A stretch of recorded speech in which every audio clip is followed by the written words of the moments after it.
Já parou para pensar em como seria receber conselhos de uma rainha de séculos atrás, mas com um recado específico para o ano de 2026? Pois é exatamente essa a nossa viagem de hoje.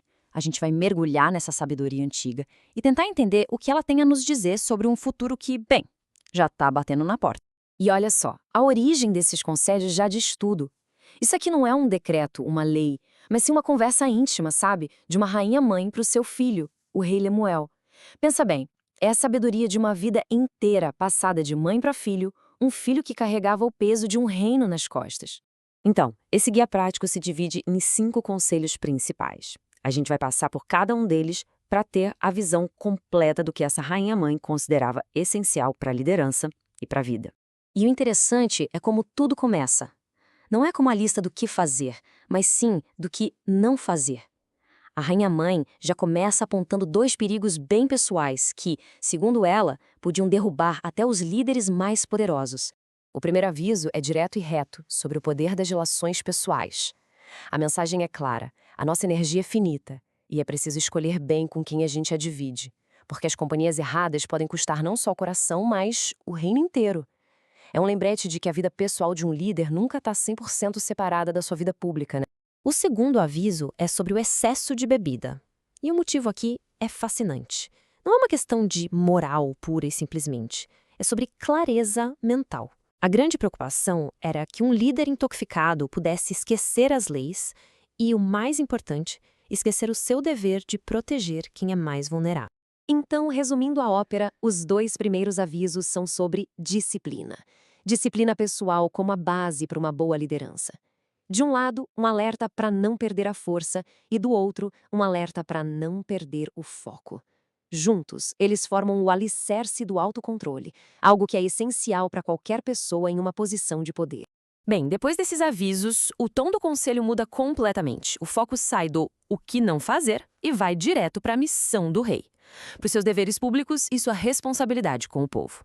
E aqui a gente vê a missão do rei dividida em 2 partes que são, assim, essenciais. Primeiro, um chamado à compaixão, a aliviar o sofrimento de quem está desesperado. E segundo, um chamado à justiça, ser o defensor de quem não consegue se defender.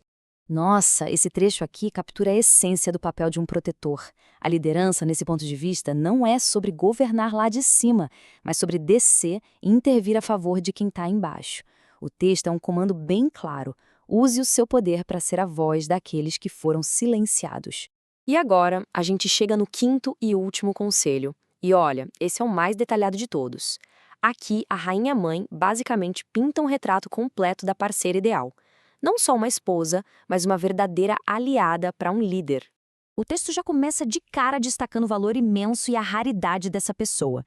A comparação com rubis não é à toa, né? Sugere que encontrar uma parceira com essas qualidades é como achar um tesouro de valor incalculável. E as qualidades dela começam com uma coisa que é bem surpreendente para um texto tão antigo: a sua visão de negócios. Ela não é nem um pouco passiva, pelo contrário, é uma empreendedora nata. Ela investe, ela administra, ela lucra. É a imagem de uma mulher com total autonomia financeira e estratégica. E essa mesma competência toda que ela mostra nos negócios, ela aplica na gestão da casa. Ela é super diligente, proativa e garante que todo mundo esteja bem.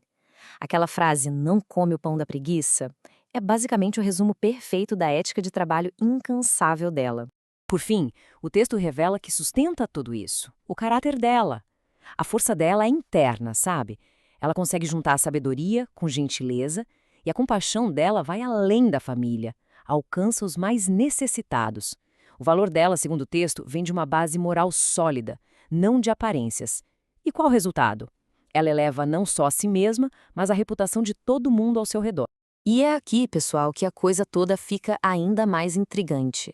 A fonte original conclui não apenas resumindo essa sabedoria, mas projetando tudo isso para um ano bem específico, 2026. O texto se encerra com um princípio que é universal: a lei da semeadura e da colheita. Aquela ideia de que toda ação gera uma reação, sem exceção. É esse princípio que amarra todos os conselhos, deixando bem claro que as nossas escolhas de hoje vão definir o nosso amanhã. E aí, o texto faz uma coisa que, sinceramente, ninguém esperava. Ele aponta para um ano específico, 2026, e termina com um grito de urgência. 2026 está aí. Cada um faça suas escolhas. De repente, esse conselho milenar se transforma num chamado direto e pessoal para o nosso futuro mais imediato. Isso tudo nos deixa com uma pergunta no ar. Não importa de onde veio esse texto ou no que cada um acredita, como é que a gente interpreta uma sabedoria tão antiga, mas aplicada a um futuro tão próximo? O que essa orientação toda significa para nós, hoje, olhando para 2026 e tudo que vem depois? Fica aí a reflexão.